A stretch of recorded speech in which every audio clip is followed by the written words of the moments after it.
আপনারা আগেই শুনেছেন, স্বর্গদেবতা বিশদভাবে বলে গেছেন, দিলীপ দা বলে গেছেন, শরৎবাবু বলে গেছেন, বহুজন কথাটা কোথা থেকে আসছে?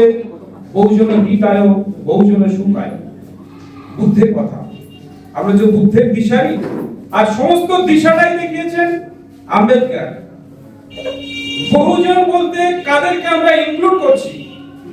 তারা কারা এর মধ্যে আসছে? এসসি, এসটি, ওবিসি, এইখানে শেষ না। কনভার্টেড মাইনরিটি, কেন তাদেরকে আমরা ইনক্লুড করছি? না, ভারতবর্ষের যে মাইনরিটি সম্প্রদায়, তার মধ্যে বৃহত্তম অংশ হচ্ছে মুসলিম সম্প্রদায় এবং তারপরে খ্রিস্টান সম্প্রদায়।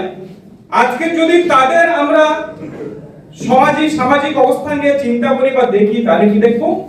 তাদের অধিকাংশটাই কিন্তু আমাদের তথাকথিত পূর্বপুরুষ বা আমাদের এই সমস্ত তথাকথিত নিম্নবর্গীয় মানুষের রূপান্তরিত একটা সমাজের অংশ। তাই তারাও এই সমাজের অংশ। সেই দিক দিয়ে বহুজন, অর্থাৎ এসসি, এসটি, ওবিসি এবং কনভার্টেড মাইনরিটি, তারা সবাই চলে আসছে। আইডিয়াটা আসছে কোথা থেকে? বুদ্ধের কথা। কোন প্রেক্ষিতে আসছে? কোন থিসিসের পরিবর্তে এই অ্যান্টিথিসিসটা আসছে? থিসিসটা হচ্ছে একটা অংশের মানুষ, সমাজের 5% মানুষ, তারা কেবল কিছু শাস্ত্রের জোরে সমাজের বৃহত্তর অংশের মানুষের উপরে করে খাবে। লেজার সেন্ট্রিক মানুষ, লেবার সেন্ট্রিক মানুষ, তারা বৃহত্তম অংশ, তাদের মাথায় বসে তারা সারা জীবন এটা চলবে। এখন কথাটা হচ্ছে, বহুজন কথাটার মধ্যে যদি এরকম সবাই চলে আসে, এসসি, এসটি, ওবিসি, মাইনরিটি, তাহলে পৌণ্ড আন্দোলন সেটা কি বহুজন আন্দোলনের কন্ট্রাডিক্টরি না কমপ্লিমেন্টারি? বহুজন আন্দোলনের বৈপরীত্যে বা বিপরীতে যাচ্ছে, না এটা একে অপরের পরিপূরক হয়ে যাচ্ছে? বি আর আম্বেদকর বলে গেছেন, যারা ইতিহাস চর্চা করে না তারা ইতিহাস তৈরি করতে পারে না। আমরা বি আর আম্বেদকরের জীবনীটা যদি পড়ি, তাহলে কি দেখব? সেখানে তার আন্দোলনটা শুরু হচ্ছে কিন্তু তার সেই মহান সম্প্রদায়কে ভিত্তি করে। আর আম্বেদকরকে যিনি একেবারে প্রায় কবর থেকে টেনে এনেছেন, পুনরুজ্জীবিত করেছেন, যিশু খ্রিস্টের মতো রেজারেকশন দিয়েছেন, সেটা আর কেউ নয়, মানববর কাশিরামজি।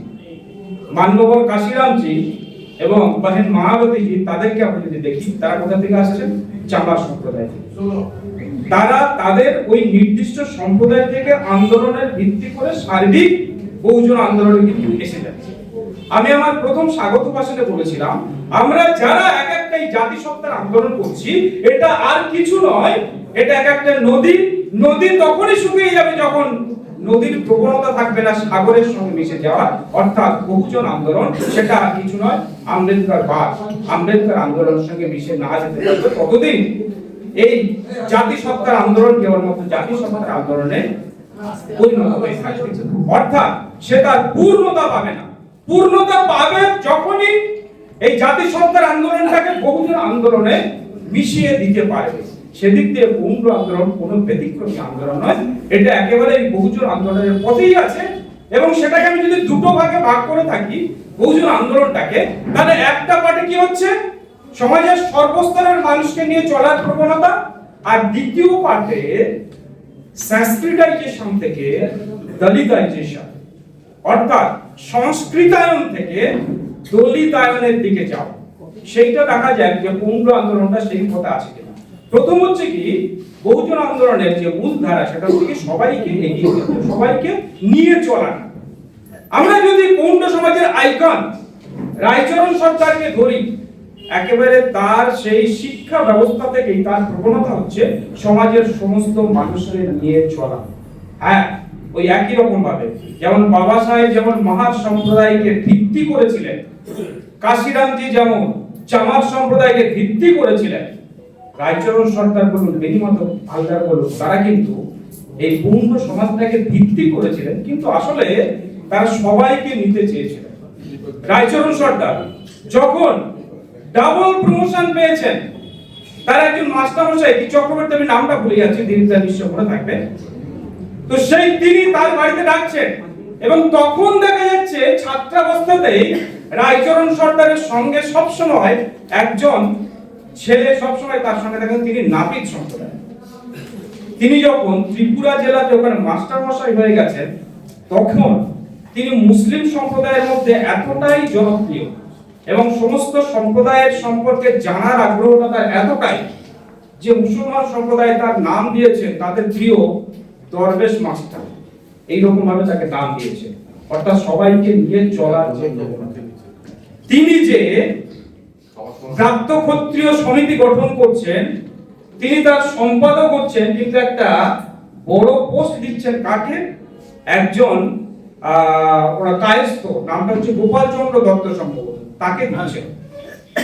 তিনি যে প্রাপ্ত ক্ষত্রিয় বান্ধব পত্রিকাটা করছেন, তার সম্পাদক করছেন গোপাল চন্দ্র দত্ত বাবু। এবং এই গোপাল চন্দ্র দত্ত আবার কে?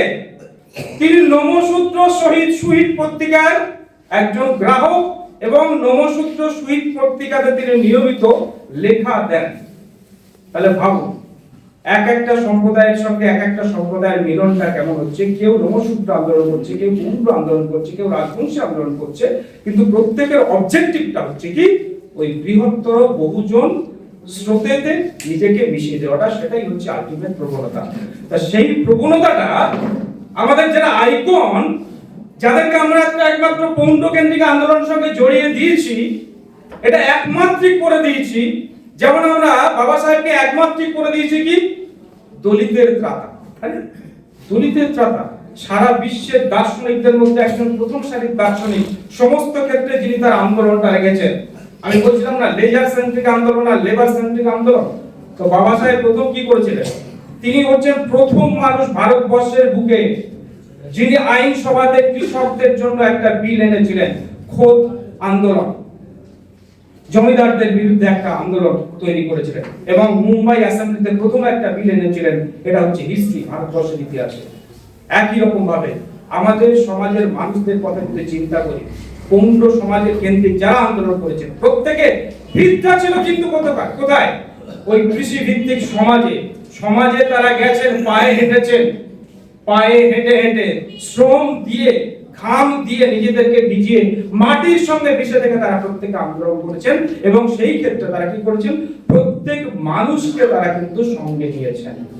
দেখা যাচ্ছে তার এর আগেই বলে গেছেন, আমাদের বক্তারা বলে গেছেন, দেখা যাচ্ছে যে সময় all India depress classes association তৈরি করা হচ্ছে 1917 সালে, মনীন্দ্রনাথ মন্ডল, আবার মনীন্দ্রনাথ মন্ডলকেই দেখা যাচ্ছে রায়চরণ সরকারের পৌণ্ড সমিতির মধ্যে, পৌণ্ড সংগঠনের মধ্যে। ওই সময় যখন বঙ্গীয় জনসংঘের অনুষ্ঠানটা হচ্ছে, আমার আগের বক্তা বলে গেছেন, সেই জনসংঘের যে অনুষ্ঠানটা হচ্ছে, একদিন এক একটা সম্প্রদায়ের মানুষ প্রতিনিধিত্ব করছেন। নবসূত্র মানুষ একদিন প্রতিনিধিত্ব করছেন, রায়চরণ সর্দার একদিন প্রতিনিধিত্ব করছেন, পঞ্চানন বর্মা রাজবংশী সমাজের মানুষ একদিন প্রতিনিধিত্ব করছেন। তাহলে কি হচ্ছে? প্রত্যেকের রুটটা কোথায় আছে? নিজস্ব জাতিসত্তার আন্দোলনে, কিন্তু শাখা বিস্তার করে দিয়েছেন এই সবুজের অধিকার সবার। আমার যে ফসল ফললো, আমার আন্দোলনের যে ফসল ফললো, সেই ফসলের অধিকার কিন্তু সবার। আমি যখন চাকরি পাচ্ছি সংরক্ষণের তাগিদে, এটা সংরক্ষণ নয়, আমরা জানি যে এটা রিজার্ভেশন নয়, এটা আসলে রিপ্রেজেন্টেশন। আমি যখন চাকরিটা পাচ্ছি, আমি আসছি, আমাকে এইটা দিচ্ছে আমার সমাজ, প্রতিনিধিত্ব করার, সমগ্র সমাজের প্রতিনিধিত্ব করার সময় সুযোগটা দিচ্ছে। আমি যখন সেখানকার মাস্টার মশাই, আমার দায়িত্বটা হচ্ছে পৌণ্ড হিসাবে একমাত্র নয়, হ্যাঁ, আমি ক্লাসের মধ্যে এমন ভাবে পৌণ্ডদের ইতিহাস তুলেছি যে সেই ক্লাস থেকে একজন মেয়ে বলছে, স্যার আমি পৌণ্ড সমাজের অন্তর্ভুক্ত। হ্যাঁ, এটা একটা জাতিসত্তার আন্দোলন, আত্মমর্যাদার আন্দোলন, কিন্তু এট দ্য সেম টাইম তাকে বুঝতে হবে, তাকে বুঝিয়ে দেওয়ার চেষ্টাও করেছি। দেখো বাবা, আমি পৌণ্ড সমাজ থেকে এই জায়গাতে আসতে পেরেছি because of other persons contributions. তারা কারা? বি.আর. আম্বেদকর, ফুলে, পেরিয়ার, বুদ্ধ, তাদের আন্দোলনের। হ্যাঁ, এবার কি হচ্ছে? তাহলে একে অপরের পরিপূরক হয়ে দাঁড়াচ্ছে। যে আন্দোলন শুরু করছেন বুদ্ধ, সেই আন্দোলনকে সামনের দিকে আবার পুনরুজ্জীবিত করছেন ফুলে, সেটাকে একেবারে আইনের দরজায় আনছেন বি.আর. আম্বেদকর। আর আমাদের যারা সেই আন্দোলনগুলো করেছেন, কিন্তু সেই জায়গাতেই তাদের পাটা রয়েছে। তারা মাটি থেকে পাটা আকাশে তুলে নেননি, বিচ্ছিন্ন হয়ে যাননি। বিচ্ছিন্ন না হওয়ার জন্যই আজকে 2026 সালেও আমরা তাদের জন্মদিন পালন করছি। আমরা তাদের কাছে কৃতজ্ঞতা স্বীকার করছি, তাদের কাছে ঋণ প্রকাশ করছি। তো যাই হোক, আমরা কি দেখলাম তাহলে? আমাদের যারা পূর্বজন, আমি পূর্বপুরুষ কথাটা ব্যবহার করি না, পূর্বজন। কেন? যেটা ইনক্লুসিভ, সেখানে মহিলা নারী সবাই চলে আসবে। পূর্বজন, আমাদের পূর্বজন যারা আন্দোলন করেছিলেন, তার ফলে আমরা যে ফসলটা পাচ্ছি, তাহলে সেই ফসলের ভাগিদার সেটা একমাত্র কোনো একটা নির্দিষ্ট সম্প্রদায় নাই, সামগ্রিকভাবে সবাই। যেন তাদের উদ্দেশ্য সেটা ছিল। কেন? আমরা প্রতি পদে দেখলাম একমাত্র এরকম প্রত্যেকের উদাহরণ ধরে ধরে দেওয়া যায়। একমাত্র রায়চরণ সর্দার আমরা কি দেখলাম? ছাত্রাবস্থা থেকে সবাইকে নিয়ে তিনি চলছেন। দেখুন, তিনি কিন্তু আন্দোলনের সময় অনেক ব্রাহ্মণের সহযোগিতা পেয়েছেন, এটা আমরা জানি। এই রকম ভাবে দেখা যেতে অনেকে, এমনও দেখা গেছে অনেক বড় মাপের তিনি গবেষক এবং চিন্তক, কিন্তু তাকে আরএসএস দলে দিয়ে দিচ্ছে। কেননা তিনি ব্রাহ্মণদের সহযোগিতা নিয়েছেন। বি.আর. আম্বেদকরও তো এরকম নিয়েছিলেন, কিন্তু এই বি.আর. আম্বেদকর বলুন, রায়চরণ সর্দার বলুন, মিলটা কোথায়? দেখুন, আত্মমর্যাদার আন্দোলনের এরা কেউ 1 ইঞ্চি জায়গা ছাড়েননি। সে যেই হোক, তুমি আমাকে সাহায্য করতে পারো, কিন্তু তোমার সম্প্রদায়ের কেউ যদি আমাকে অপমানিত করে, আমি কিন্তু ছেড়ে কথা বলবো না। তিনি চাকরিতে একবার ওই পরীক্ষা দিয়েছেন, একটা পরীক্ষা ছিল ডিকটেশন, শ্রুতি লিখন। তো তাকে এতটা দূরে বসিয়ে দিয়েছে, কেন? অস্পৃশ্য সম্প্রদায়। এতটা দূরে বসিয়ে দিয়েছেন, কি হচ্ছে না, তিনি ঠিকঠাক শুনতে পাচ্ছেন না। তা ঠিকঠাক শুনতে যদি না পান, তাহলে লিখবেন কি করে? যথারীতি তিনি ফেল করে যাচ্ছেন। তখন একজন মাস্টার হয়ে, একজন ব্রাহ্মণ, সম্ভবত লক্ষণচন্দ্র ভট্টাচার্য, তিনি তাকে নিয়ে যাচ্ছেন আশুতোষ মুখোপাধ্যায়ের কাছে, একজন হেড ক্লার্ক, রেলওয়ের একজন হেড ক্লার্ক, তার কাছে যদি চাকরির একটা ব্যবস্থা করা যায়। তো আশুতোষ মুখোপাধ্যায় একেবারে চরম মনোবাদী মানসিকতার একজন মানুষ। তিনি যখন তাকে দেখছেন, তাকে বলছেন, আরে আরে আরে, তুমি চাকরি করতে এসছো কেন? তোমার বাড়িতে হাল ডাল নেই, ক্ষেত নেই? তো তিনি যখন বুঝলেন রায়চরণ সর্দার, দেখুন, তিনি অনেক ব্রাহ্মণের সহযোগিতা পেয়েছেন, তার আন্দোলনের ক্ষেত্রে তাদের সহযোগিতা নিয়েছেন, কিন্তু যখন তিনি দেখছেন যাকে যেভাবে কড়া ডোজ দেওয়ার কথা, তিনি কিন্তু কিছু পাওয়া হচ্ছেন না। এটাই হচ্ছে আত্মমর্যাদার আন্দোলন। তো তিনি তখন বলছেন, হ্যাঁ, আমার বাড়িতে একটা কেন 2টো হাল আছে, কিন্তু আপনারা যখন হিন্দু মুসলমান ভাগ করেন, তখন আমার ভাগটা আমি কোথায় পাচ্ছি? বলে তোমার ভাগ। হ্যাঁ, হিন্দু, তিনি ব্যবহার মানে ভাষাটা ব্যবহার করছিলেন মুসলমান। হিন্দু মুসলমান যখন করেন, তখন কি করেন? হিন্দুদের সংখ্যাটা বড় করিয়ে দেখিয়ে নিজেদের ভাগটাকে ঠিক করে নেন। তো এই হিন্দু ভাগের মধ্যে তো আমার তো একটা ভাগ আছে, সেই ভাগটার জন্য আমি আপনার কাছে বলছিলাম। তো আপনার কাছে আমার চাকরির দরকার নেই, আপনাকে এই জবাবটা আমি দিয়ে গেলাম। তো এই ছিল রায়চরণ সর্দার। এবং এই মানুষরা কি করেছিলেন? প্রত্যেকটা ক্ষেত্রে সমস্ত মানুষকে, আমরা যাদেরকে বহুজন বলছি, এসসি এসটি ওবিসি মাইনরিটি, সবার কথা নিয়ে তারা ভাবছেন এবং সেইভাবে এগিয়ে চলেছেন। এটা একটা পার্ট গেল, আমি তাড়াতাড়ি শেষ করব। এটা কোন পার্টটা গেল? যে পার্টটাতে আমি বলছি বহুজন বলতে বোঝাচ্ছে কি? সবাইকে নিয়ে চলা। আর দ্বিতীয় যে সেকশনটা আসছে, আমি কি বললাম? সংস্কৃতায়নের বিরুদ্ধে দলিতায়ন, সংস্কৃতায়নের বিরুদ্ধে দলিতায়ন, ব্রাহ্মণ্যবাদের বিরুদ্ধে একটা অন্য টাইপের আন্দোলন, সেটা কি? দলিতায়ন। এই দলিতায়নটা কিভাবে ঘটছে, সেটা আমাদের পূর্বজনরা ঠিক সেইভাবে করতে না পারলেও আমাদের এখনকার যারা রয়েছেন মধ্যমণি হয়ে, আমাদের শ্রদ্ধা হারানচন্দ্র সর্দারের হাত দিয়ে, আমি যতটুকু জানি, তার আগে নিশ্চয় আছে, কিন্তু আমরা যতটুকু দেখেছি তাদের হাত দিয়ে যেটুকু এসছে, সেটা কিন্তু এই সেকেন্ড পার্টটা, সেটা কি? সংস্কৃতায়নের বিরুদ্ধে দলিতায়ন। সেটা এটা আইডিয়াটাকে দিচ্ছেন কাঞ্চাইল আইডিয়া। আমাদের হারানবাবুরা কাঞ্চাইলকে না পড়েও কিন্তু অজান্তে তারা সেটার বাস্তবায়ন অনেক আগেই ঘটে গিয়েছেন। সেটাই হচ্ছে দলিতায়ন। কি সেটা? না, এই সমাজের মানুষকে সংস্কৃতির মূল কেন্দ্রে আনা। আর আমরা ডক্টর বি.আর. আম্বেদকরকে পড়ে কি দেখেছি? যে পৃথিবীর ইতিহাসে যত সভ্যতা এগিয়েছে, সমস্ত সভ্যতার আগে যেটা ঘটেছে সেটা হচ্ছে কি? কালচারাল রেভলিউশন, সাংস্কৃতিক বিপ্লব। তাই এনারা আমাদেরকে যেটা দিচ্ছেন সেটা কি? সাংস্কৃতিক বিপ্লব। সাংস্কৃতিক বিপ্লবকে যারা কন্ট্রোল করতে পেরেছে, তারাই রাজনৈতিক ক্ষমতাকে নিয়ন্ত্রণ করতে পেরেছে। Political hegemony. তাহলে রাজনৈতিক আধিপত্যটা কারাই কন্ট্রোল করতে পেরেছে? যারা কালচারাল হেজিমনি অর্থাৎ সাংস্কৃতিক আধিপত্যবাদটাকে কন্ট্রোল করতে পেরেছে, সেটাই এনারা পথ দেখিয়েছেন। সেটা আমরা উত্তরসূরি হয়ে সামনের দিকে এগিয়ে নিয়ে যাওয়ার চেষ্টা করছি। কেমন ভাবে? এটা কিন্তু এটা একেবারে আসেনি, হঠাৎ চলে আসেনি। এটা আবার চলে এসেছে মহাত্মা জ্যোতিরাও ফুলের সত্যশোধক সমাজের হাত দিয়ে। মহাত্মা জ্যোতিরাও ফুলের সত্যশোধক সমাজকে আপনারা যদি দেখেন বা সেটা সম্পর্কে জানার চেষ্টা করেন, তার বিভিন্ন কার্যাবলীর মধ্যে একটা কার্যাবলী ছিল এই বিভিন্ন অনুষ্ঠান, যে সমাজের মানুষ বা এই এসসি এসটি ওবিসি সমাজের মানুষ তারা সেখানে তারা সেই অনুষ্ঠানটাকে নিয়ন্ত্রণ করবে, তারাই সেটাকে পরিচালনা করবে। আজকে আমাদের হাত ধরে যে বিবাহ অনুষ্ঠান পরিচালিত হচ্ছে, শ্রদ্ধা অনুষ্ঠান পরিচালিত হচ্ছে, আজকের মানুষ একটা বাড়ির উদ্বোধন করার জন্য বা ভিত প্রস্তাব স্থাপন করার জন্য তারাও ডাকছে এই সমাজের মানুষকে। সেখানে হারানবাবু গেছেন, আমাদের অন্য একটা টিম রয়েছে, অনেকে এটা করছে আজকাল।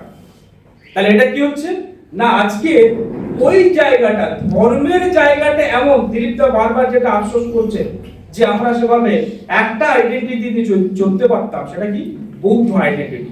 কেন না, এটা তো বাস্তব কথা।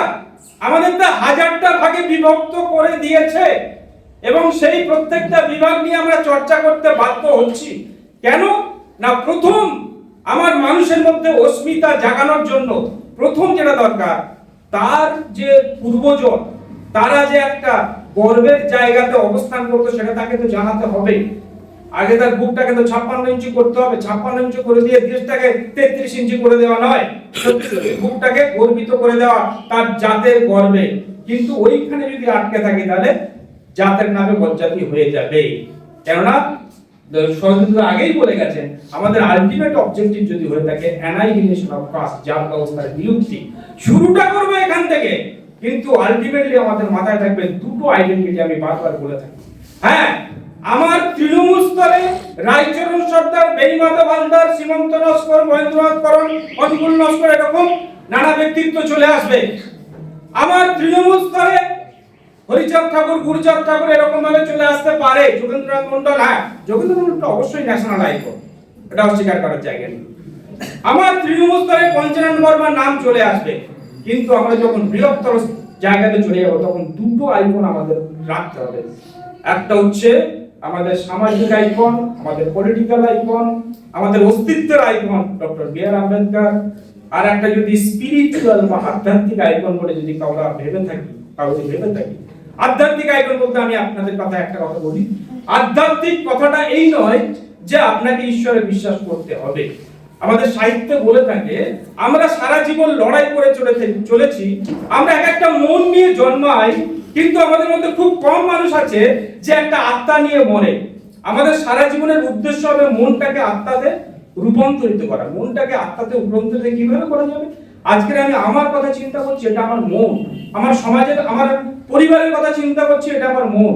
কিন্তু আমি যখন বৃহত্তর সমাজের চিন্তা করছি তখন আমার মনটা হয়ে যাচ্ছে আত্মাতে। সেই দিক থেকে দেখতে গেলে Karl Marx did not believe in god, তিনি ঈশ্বরে বিশ্বাস করতেন না। গৌতম বুদ্ধ ঈশ্বর আত্মাতে বিশ্বাস করতেন না। সেলি বিশ্বাস করতেন না। ভগৎ সিং বিশ্বাস করতেন না। কিন্তু তার একটা আত্মা, আমরা কি বলি, এই কয়েকদিন আগে একটা সিনেমা বেরিয়েছিল, সেখানে এই শুভশ্রী একটা ভালো চরিত্র, না বইয়ের নামটা ভুলে গেলাম, সেখানে বলছে she is a great soul, she is a great soul. তো আমরা কি বলি, সোল মানে এই কি যে সে মরে গেছে, ব্যাপারটা তা নয়। আসলে কি, ওই মানুষটা সবার জন্য চিন্তা করে, তখন সে হয়ে যাচ্ছে আত্মা। এই দিক থেকে আমরা বলছি মহাত্মা রায়চরণ সর্দার বা অন্য কেউ যদি মহাত্মা থেকে থাকে। তাহলে গৌতম বুদ্ধ, আম্বেদকর আমাদের যেটা শিখিয়ে গেছে, না আমরা মন নিয়ে জন্মাচ্ছি। আমরা এখানে শেষ করি, আমরা একটা মন নিয়ে জন্মাচ্ছি আমার পূর্ণ সমাজের কথা চিন্তা করে। কিন্তু আমার মনটা তখনই সোল হবে, আত্মা হবে, যখন আমরা দুটো আইডেন্টিটিকে সামনের দিকে এগিয়ে নিয়ে যাবো, একটা আইডেন্টিটি, একটা আম্বেদকরের আইডেন্টিটি। তখনই আমরা বলতে পারবো জয় ভীম, জয় ভারত, জয় সংবিধান।